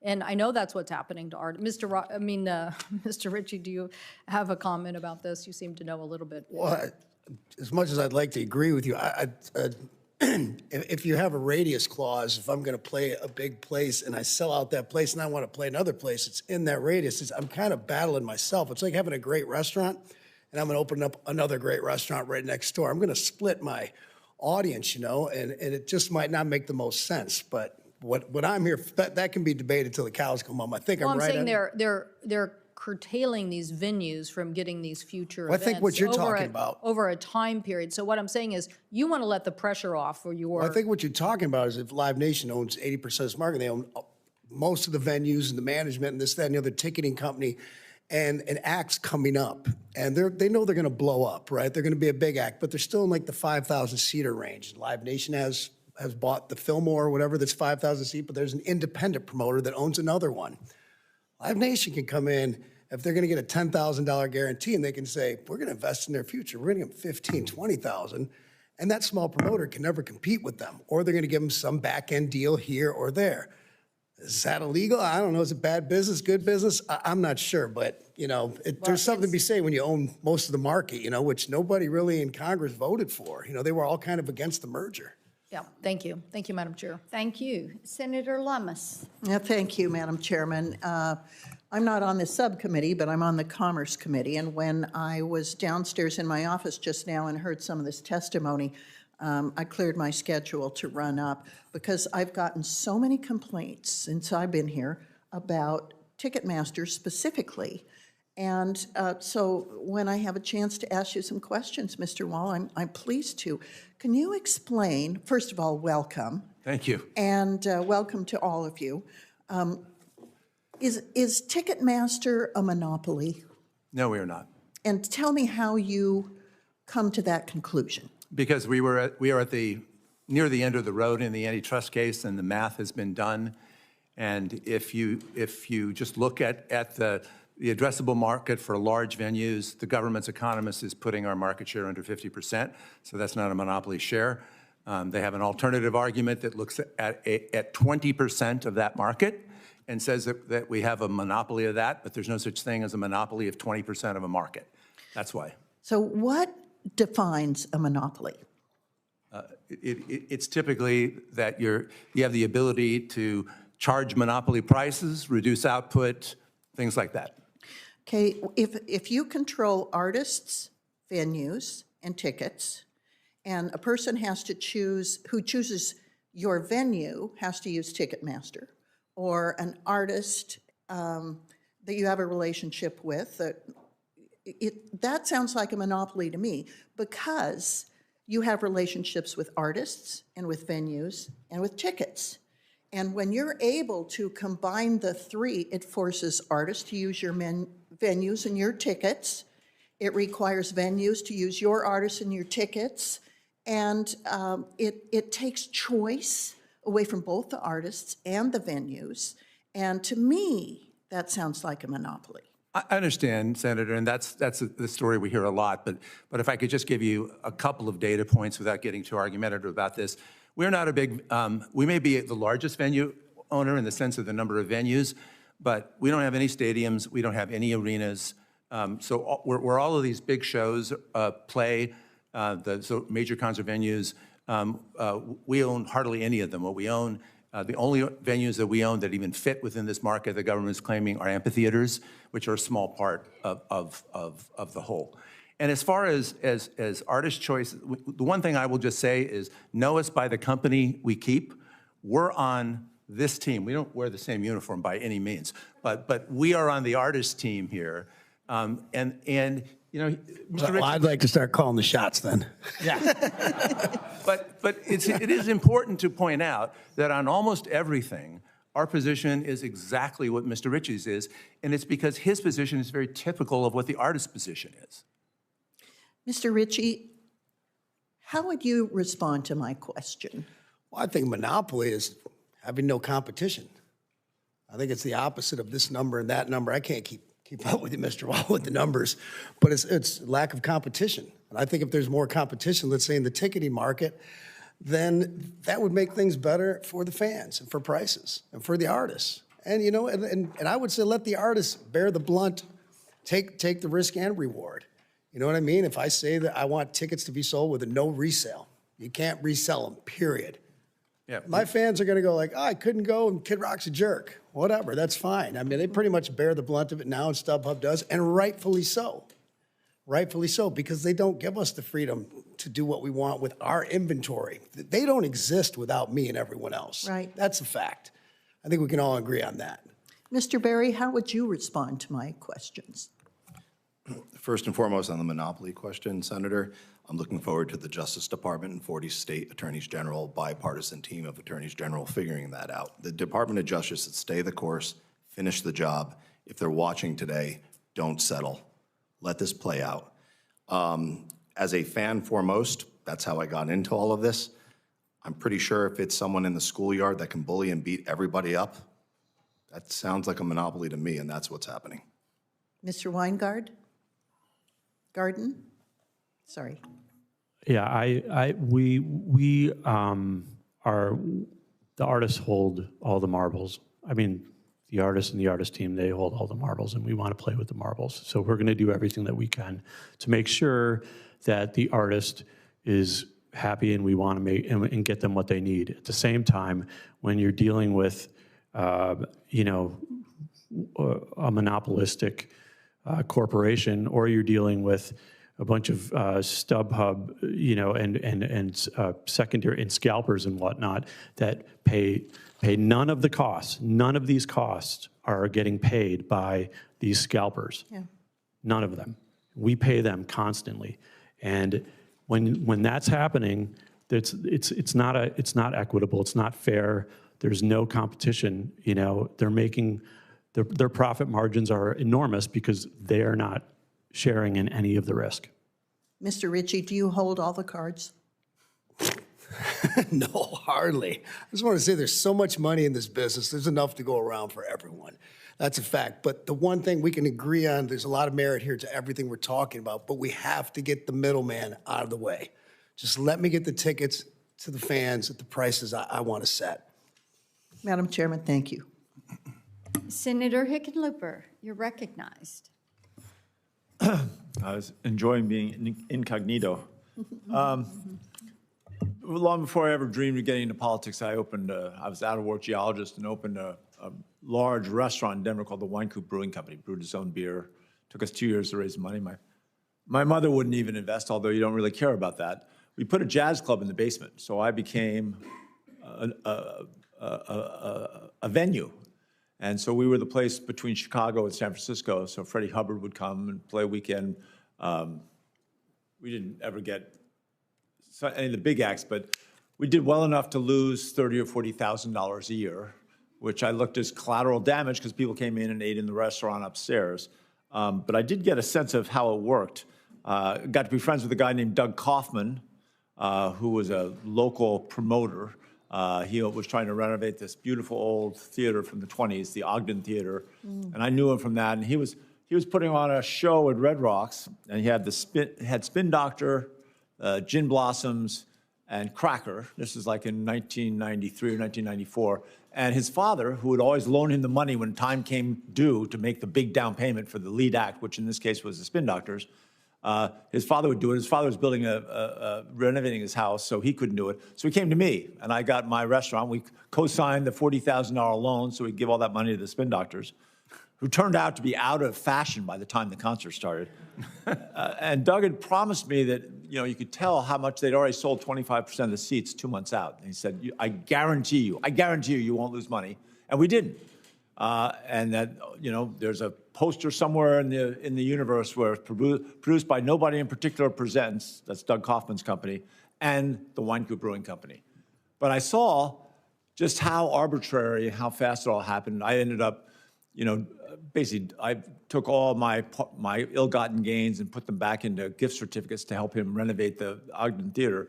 But it created this, once I became mayor and the city of Denver owns the Red Rocks, I became obsessed with why can't we do more acts and more things, and it turned out we could. It turned out the mayor gets to make that final decision. And I think that's where a lot of my passion from this kind of comes from, is seeing how it works up close and personal. Let me start, Mr. Weingarten. Thank you for joining us today, and your work in the Colorado music industry has helped keep us a leader in music. Now that the senator from Washington is gone, I can say really on a per capita basis, way beyond Washington. Next year, Boulder's actually going to start hosting the Sundance Film Festival. As you mentioned, when fans purchase a ticket, they expect to be allowed to enter the show to get what they paid for. Can you paint a picture for us when Coloradans attend one of your venues and realize they're the victim of buying speculative tickets or fake tickets? What happens? Yeah, and that is a daily occurrence. Anytime that we have shows, we have issues. Doesn't matter how big the act is or how small the act is. People are coming into our box offices at the Fox Theater, the Boulder Theater, the Aggie in Fort Collins, and they are, and not only is the fan helpless, but the venue is helpless because we have the only way that we can help them, as I had mentioned before, is that we can give them, we have these sheets printed out, laminated sheets printed out that say the customer support of each of the different, the scalper sites, so they can call. But the problem is that one, the phones don't get answered, the emails don't get, people don't respond to the emails, and it's always after the fact. And so what happens is we're at a loss. We have no recourse that evening, and so we're left with a father who brought his teenage daughter to a show. They've come in from out of town. They've bought. They have hotels. They've went to the restaurant. They've done everything that they did. They're out of that money. Where does that? Right. Where's the recourse there as well? So we see this on a daily basis, and it's a massive problem. Oh, well, we will do our best to fix that. Mr. Ritchie, and I'm sure you've been astonished seeing, just as we all have, that the revenue that an artist makes is now no longer your royalties. It's where you perform, at least for most people. I think you might be in a different league in that. But you've worked with countless venues and performers and middlemen and promoters and platforms. And as much as you love seeing fans sold out, I wanted to ask just a question about dynamic pricing and whether there's no way to get the artist more money from that. If that ticket's going to be resold, shouldn't the artist get a piece of that, a cut of that? And wouldn't that justify that open market after tickets have been sold? I don't know if it justifies it, but it definitely would have shut everybody up for a little while longer. If they would have let the artists share. That's all we hope for in the Congress, right? Secondary market or whatnot. But I think that was kind of, they started this thing called platinum ticketing, and that's kind of what it was. They kind of shared some of that revenue with the artists. It was just this, it's like, no, we don't want any of this. And to be honest with you, back in the day, I didn't really understand it. I don't think most acts do either. You got these managers who aren't really managers anymore. Manager used to just look out for one act. Now they have these conglomerate of acts. They have 10, 20, sometimes hundreds of acts. So they got to play nice with everybody. They can't just go, screw you, this is what my artist wants to do, blah, blah, blah. Right. And they're going to take as much money as they can because they usually get paid a percentage off the top. So I'm not a fan of any of that. Like I said, I would rather just have them like an airline. I'm going to have some first-class seats. I'm going to have some economy seats. You're going to know what they are right up front. Yeah, well, I'm out of time. I do appreciate all of you being here. When I first got elected governor, we had the One Republic, Lumineers, Nathaniel Rateliff, and Ice all came in and donated their time to play for our inaugural. That was fun. That's a good show. And like most good fans, you remember those special nights. Exactly. Around a concert and around a venue. Senator Markey, recognized. Thank you so much, Madam Chair. Thank you to Ranking Member Hickenlooper for holding today's important hearing. And with my New England Patriots now playing Senator Cantwell's Seattle Seahawks in a Super Bowl less than 2 weeks, this hearing comes at a fitting time because prices are sky high. In fact, right now they're double the price to go to Denver for the Patriots-Denver game in that beautiful snow globe that you created. And so just absolutely, he was governor and mayor in Denver, okay, so just incredible. But it's just absolutely crazy how high the prices are for a single ticket to these games. And it also comes just a few months ahead of the World Cup in the United States, where ticket demand and ticket prices are just absolutely astronomical right now. So consumers are understandably frustrated by the state of ticketing today. from hidden fees to ghost tickets to deceptive advertising, misleading ticketing practices plague the industry, and it's time for them to end.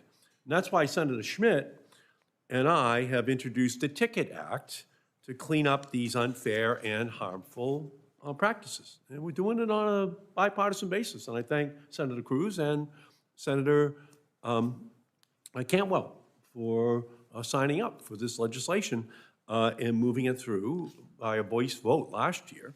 And I'd like to ask for this letter from the Consumer League, National Consumers League, in support of the Ticket Act to be included in the record. Without objection. I thank you. The National Consumers League and other groups such as the Sports Fan Coalition have been critical advocates for pro-consumer and pro-competition policies, and I'm proud to have their support on this bill. And now I want to get each witness on the record about important policies in the Ticket Act. And I recognize, as Mr. Ritchie said earlier, that the Ticket Act doesn't solve every problem. We're aware of that. But I do want to get some of the basic answers on the record in terms of what's in the bill itself. And so the first would be on all-in pricing. Starting from my left, do you agree that ticket sellers and marketplaces should disclose the full price of a ticket up front? Mr. Ritchie? Yes. Absolutely. Yes, Senator. Yes. Thank you. Good. Next, speculative ticketing. Do you support a ban on speculative ticketing? Yes. In all circumstances, without exceptions. Pass the Ticket Act and ban speculative ticketing. Absolutely. Thank you. So I thank you so much for that. Do you, as we move to disclosure requirements, do you support prohibiting misleading resale advertising and use of deceptive URLs? Yes. Yes. Yes, Senator. Yes. And last will be refunds. Do you support providing consumers with a full refund when an event is canceled? Yes. Yes. Yes, Senator. Of course, yes. Thank you. And thank you. Those answers were almost as good as the Patriots' defense against Denver on Sunday. So sorry about that. But I hear unanimous support for the key provisions in the Ticket Act from the main stakeholders in the ticketing industry, and I look forward to working with my colleagues to get this bill. It's a good start. Thank you. Good start. Thank you, Senator Markey. I want to go to a second round of questions before we close this out. And Mr. Wall, I want to come to you because in the FTC's complaint, executives at Ticketmaster knew that scalpers were violating the ticket purchasing limits. And it seemed, from what I've read, that it was a big inside joke that you all knew this, but you were allowing it to happen.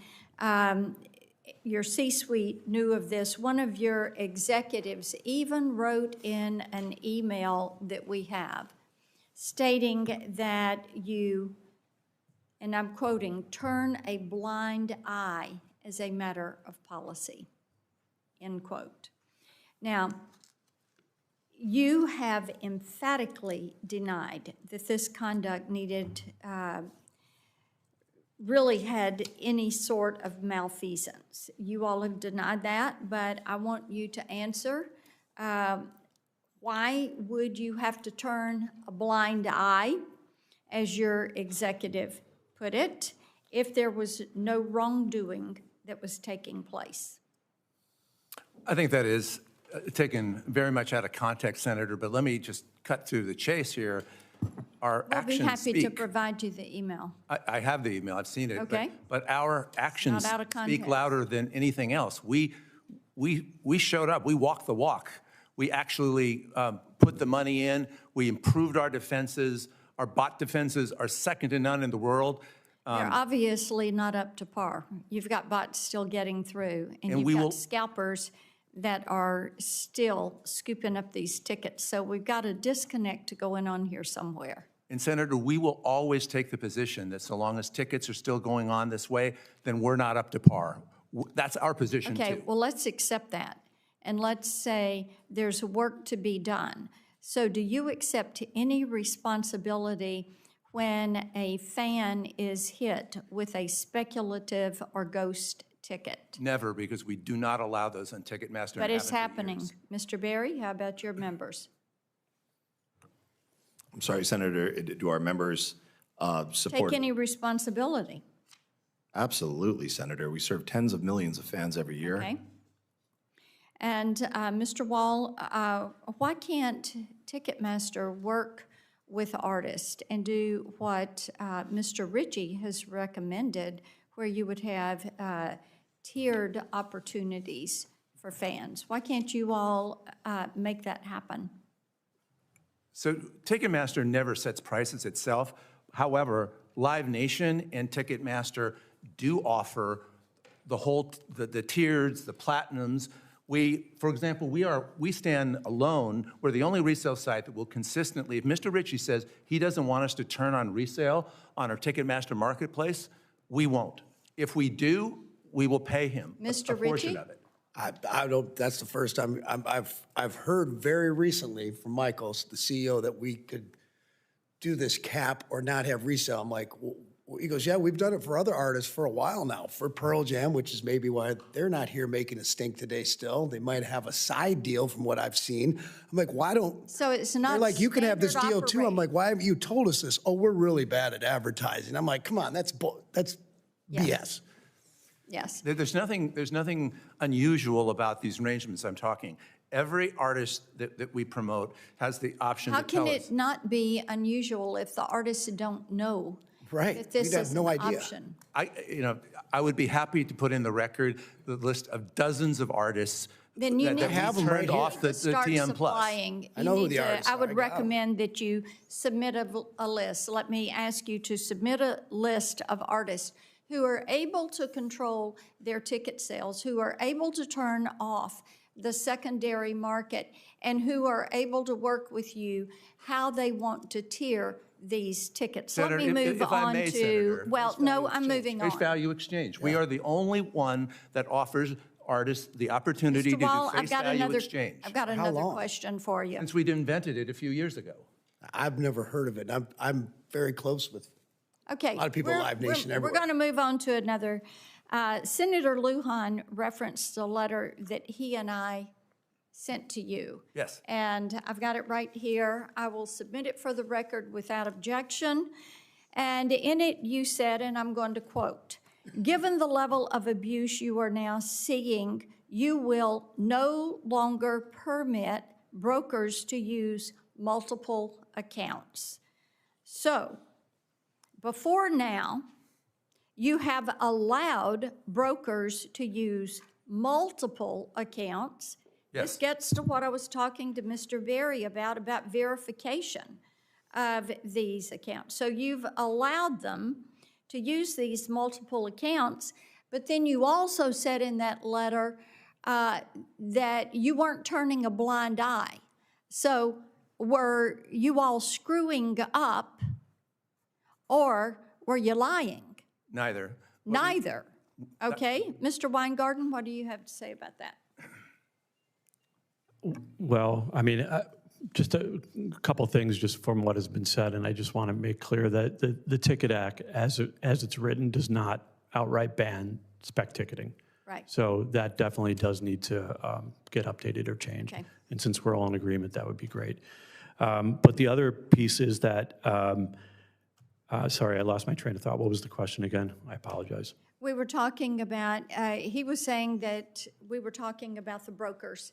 Multiple accounts. Scalpers, and the multiple Oh, yeah. accounts that the brokers had, and they had responded. We have the email where one of the C-suite said that they just turned a blind eye. It was standard practice. But in the response to Senator Lujan and I, they responded, "Given the level of abuse you are now seeing," like it was just now beginning to happen, "you will no longer permit brokers to use multiple accounts. And you had referenced the ghost tickets, speculative Right. tickets. So I was asking if you agreed with him. I would definitely say that we experience that quite a bit. In fact, when we're looking at different, trying to do some like scrubs to see how many scalpers are potentially hitting a particular show, sometimes they're even egregiously even utilizing the Boulder Theater's address and we'll see 20 to 30 different. And then when you find one of these scalpers, what do? We try to cancel those orders and get rid of them, Cancel the because when you're orders. seeing And you when do you're it seeing before. 60 different orders, not tickets, 60 different orders from the state of Indiana or something like that come in for a show at the Fox Theater in Boulder on a particular night, we know that that's fraudulent activity. Okay, Mr. Wall, I want to come back to you on this because I think it gets, why did you allow the abuse of the system for years? Before you said you weren't turning a blind eye, and before you said you were going to clean it up. What we allowed was brokers to have multiple accounts, and that is because virtually all brokers have multiple accounts and always have.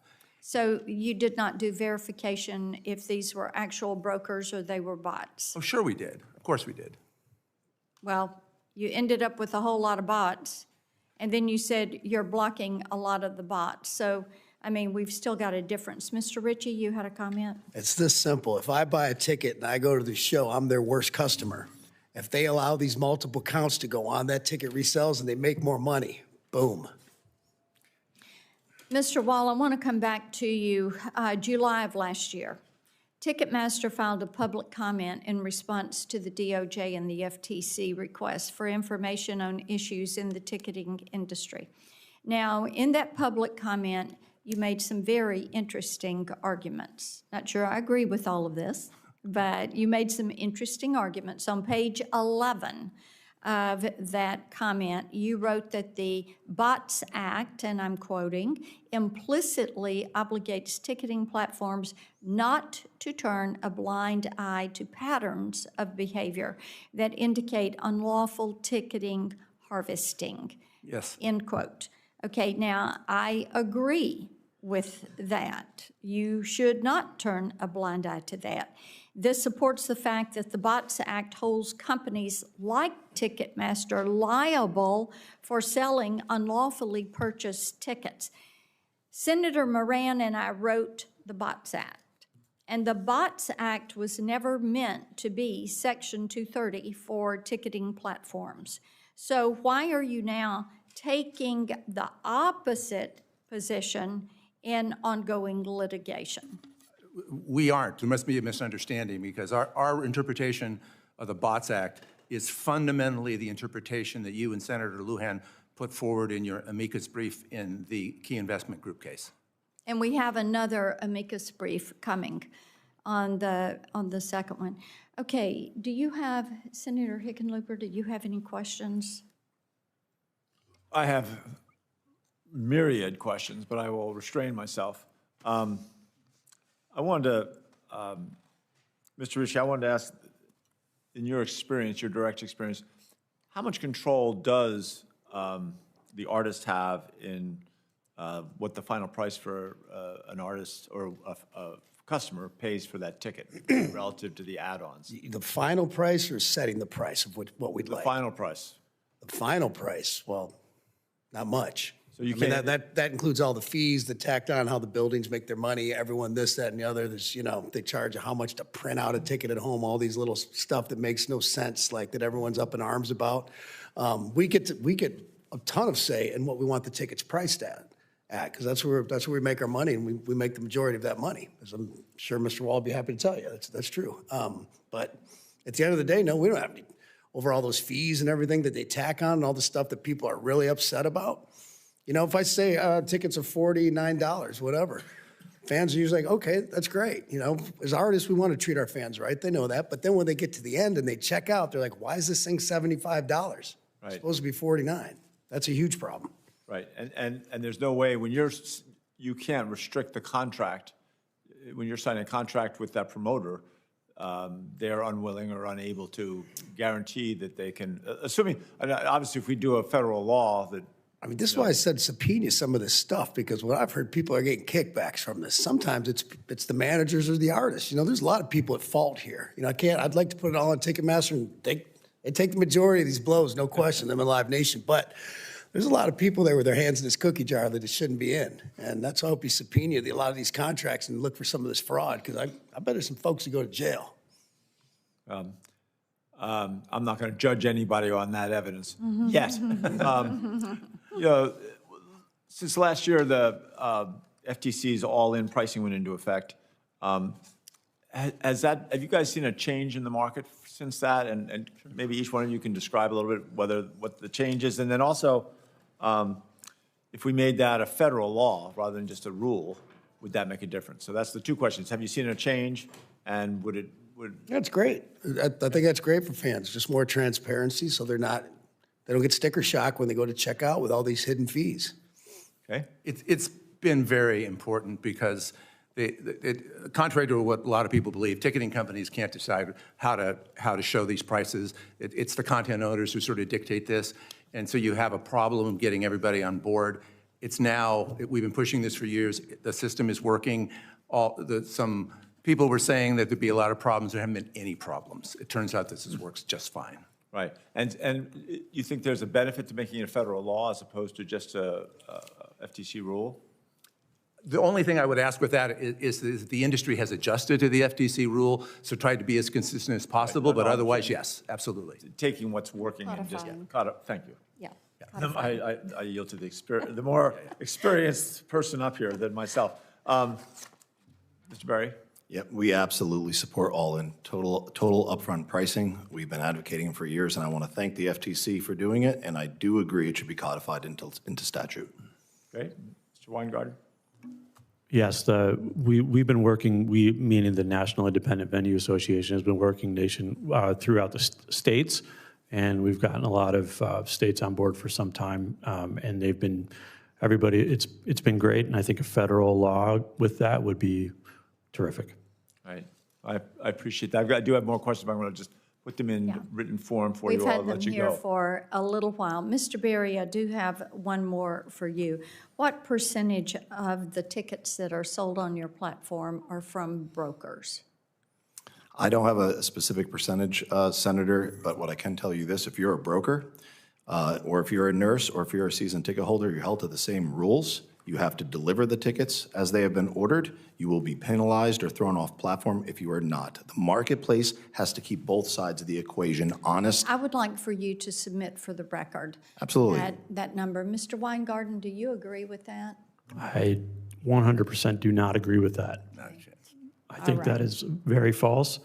And we experience that, as I mentioned in my testimony, we experience that on a day-to-day basis, and I guarantee you that all the 100 venues that I represent for the Colorado Independent Venue Association and elsewhere will say the same thing. Well, I want to draw this hearing to a close. You all have been gracious and you've been patient with our questions, and I am grateful for that. Members of the committee are going to have until February 4th to submit their questions for the record. As you have heard many say, they've got more questions, so you're going to get questions for a response in writing. We will expect that response back from you by February 18th and would appreciate it. As you can see, this is something people are, they've lost their patience with this price gouging, and they want to see some consistency, transparency, and maybe even a little bit of equitable treatment for fans in this marketplace. And at this point, I will conclude this hearing as I say thank you all for your time.